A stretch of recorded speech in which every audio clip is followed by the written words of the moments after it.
Ang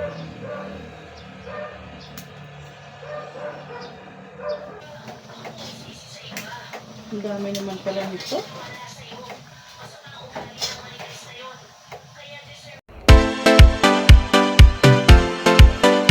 Hello! Welcome to our vlog. This is Lavender S. Kasama si Mr. S, ang mag-asawang laagan.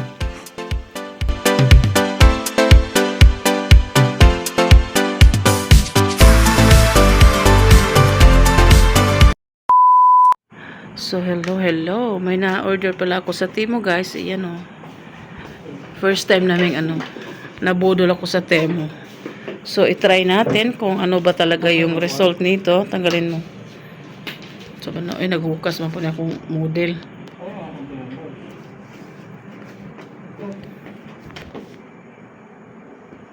So, USB yung ano niya, guys. Ayan, oh. Kinuha niya yung fast charging niya, diba? Oh, charging. Bakit charging mo ang charging mo? Wala siya gitna. May libreng spray. Sprayhan kasi yan. Asa sprayan? Ang bado, para lamig siya resulta. Spray tubig. Mga plancha, diba? Ibitay. Ano ba yan? Ano? Try out muna. Para man na siya. Inet? Kasi kakaano lang eh. Mapuan ng kung ano ha? Lagi pa nga nag-init. Madugay mo siya tayo nga magtrabaho pa ko. Ha? Wala. Ano? Ay, mainit din ikaw. Init naman.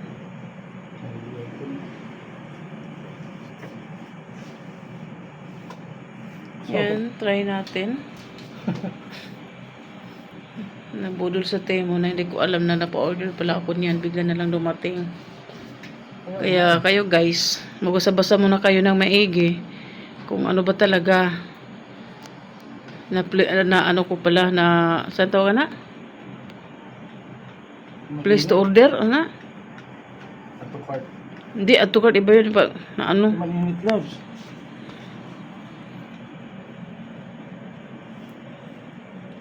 Oo, init na. Pero dugay kasi, madugay. Dapat inoon muna. Ano mo muna kasi, wala na akong time. Nadatong time si Mister. Init. Dyan, please dyan mo loves. Ayan.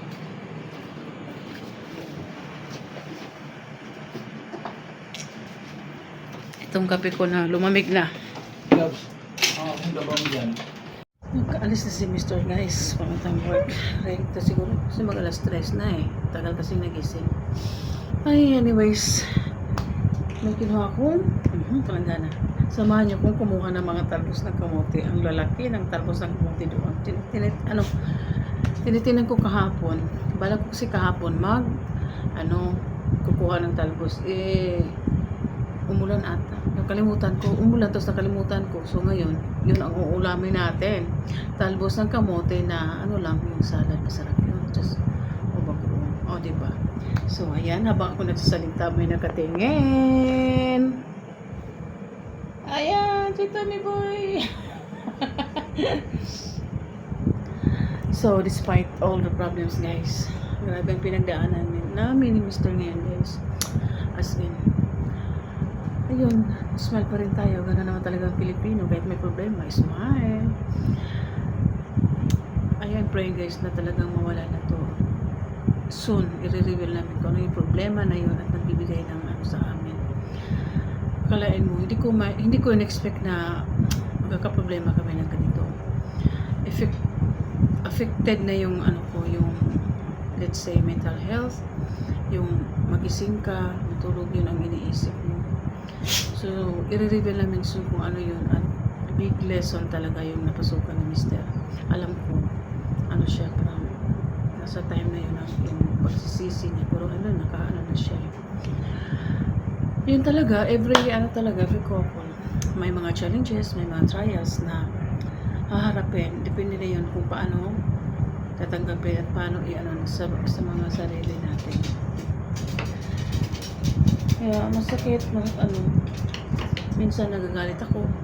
Si Mr. nagpakumbaba na lang kasi hindi third party ha. So, ito na lang yung pinangahawakan. Hindi tayo bibigyan ni Lord ng pagsubok na hindi natin kaya. kanina nga sabi ko, Lord, parang hindi ko na kaya, parang ano na talaga, parang gusto ko nang sumuko, yung ganun. Pero tulungan mo naman kami na malusutan to, lalo na si Mister, bigyan mo siya ng mga ganun, parang, pero hiningi ko niya every kinakausap ko siya, nabigyan niya ako ng lakas, positive vibes everyday, para hindi ako masyadong halatang may dinadalang problema, gano'n. So, ayun, survive. At hindi ko umiyak. This 2025 talaga is ang daming pagsubok, ang daming yung sakit sa dibdib, ano ba tawag nun, may mga pangyayari pagpasok pala ng 2025, may mga pangyayaring nasaktan ako, tapos ulit nasaktan ako, tapos ayun na kami ng problema ni Mr. na gano'n, tapos namatay pa yung si electric girl, parang ang sakit guys, sana mawalan, parang sunod-sunod, pero nag-ano pa rin ako kay Lord, kanina nga, yun nga sinabi ko na parang hindi ko na kaya, parang gusto ko sumuko, parang hindi ko naman to pinasukan, pero affected ako na parang pati ako, di ba, nasaktan.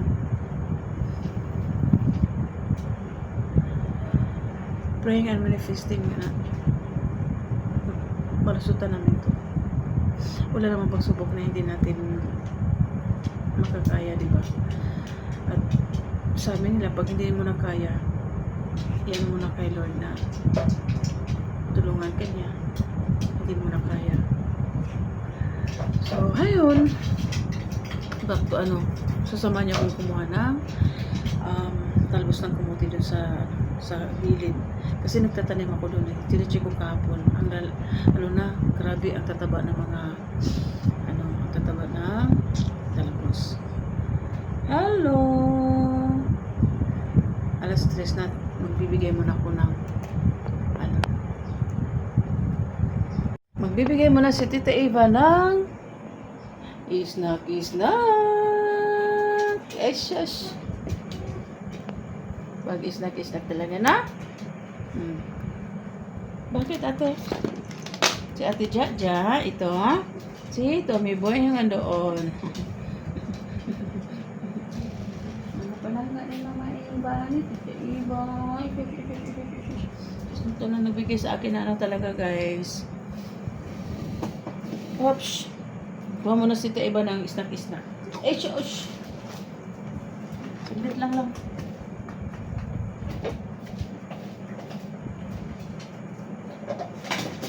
Let's.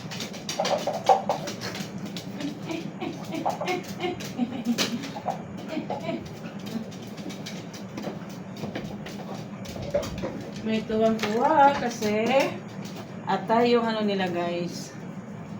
Nakabili ko ng atay kahapon. Yun ang ulam nila, kaya tuwang-tuwa sila kanina. Ayaw lang kumain ng every time na nagbigay ako ng lunch, hindi sila parang maya-maya pa kakainin. Ngayon nanghihingi sila kasi alam atay yung ulam, atay ng chicken. So let's go, kuha na tayo ng talbos ng kamote. Alam nyo guys, maulan pa rin dito sa parang more than a week na tong ganito yung klima. So, sabi yung chinelas na rin dito. Pumuna ko ng chinelas. Ito na lang siguro. Para hindi madumihan yung ko. Shoes na lang. Mag-shoes. Ang ganda na nabili kong guys. Shoes nakuha sa Temo na hindi sinasadyang na order ko. Nagulat na ako may dumating. Ewan ko. Na place to order at hindi ko lang napansin. So bukas na tong natin. Wait.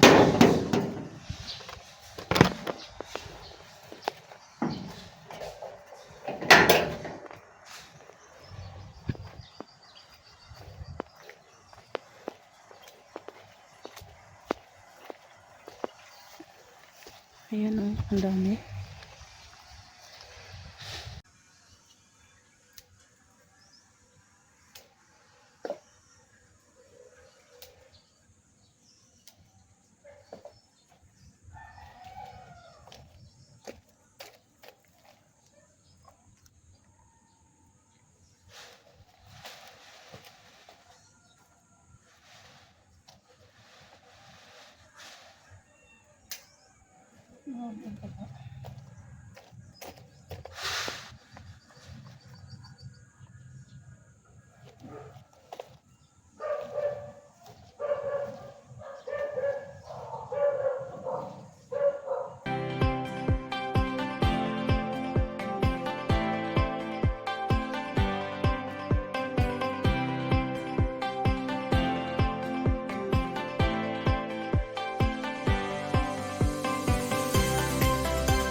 Aray ko, ang dami. Yan guys, oh.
Ayan, ang dami.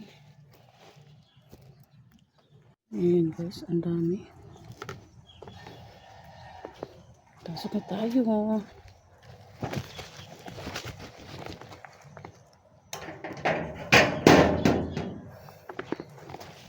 Excuse me.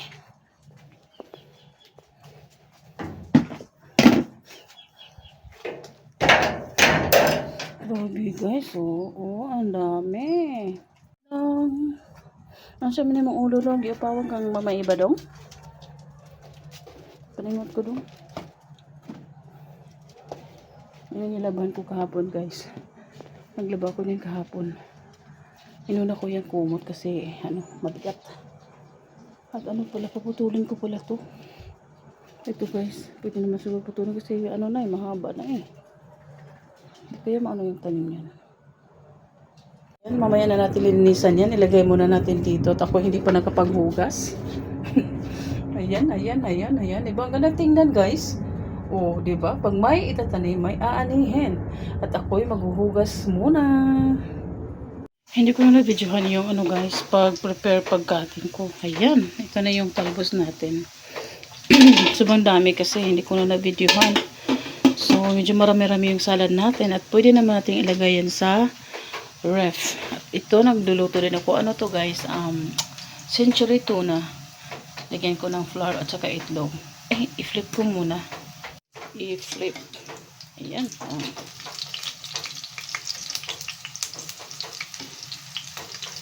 Dalawang itlog at konting harina. So, mapang na tayo guys. Naman akong pumuntang palengke, may ganito naman sa may century tuna pala doon sa dito sa lagayan ng mga canned goods namin. Yan muna niluto ko. Tapos may kunting harina pa, may itlog. Yan muna. Yan, para siyang chicken nuggets.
Ayan.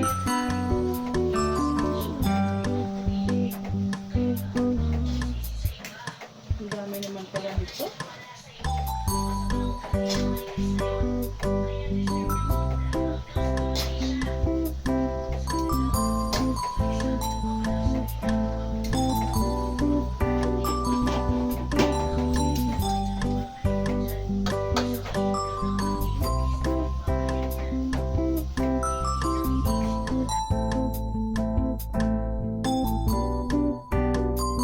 Wala na kanin para sa kanila. Ito dyan ni Tommy Boy.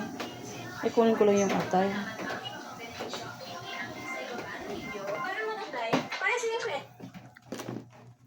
Yan yung atay. Para maano siya sa kanin.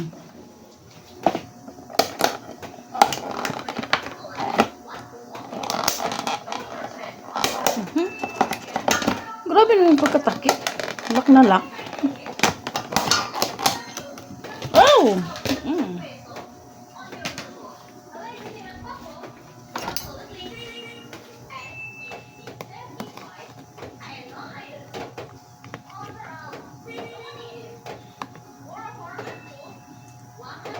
Kalahati. Kasi may ano pa idagdag pa akong ano dyan. Para bukas naman to.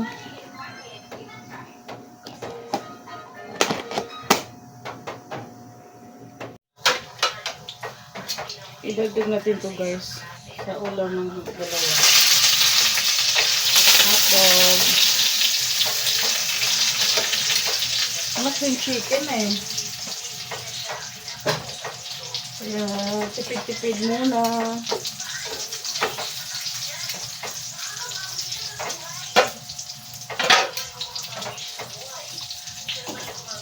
Buksan natin. Pwede na to.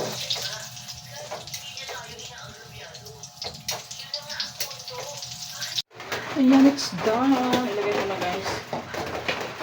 Pinigtahan ko na siya. Hindi marami-rami na. Pwede mo ilagay sa rice.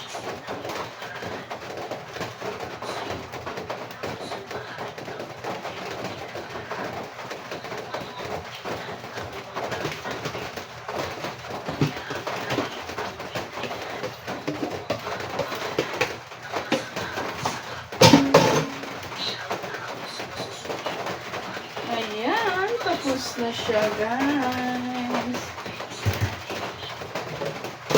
Tikman natin ulit para makita nyo ang talbos ng kamote.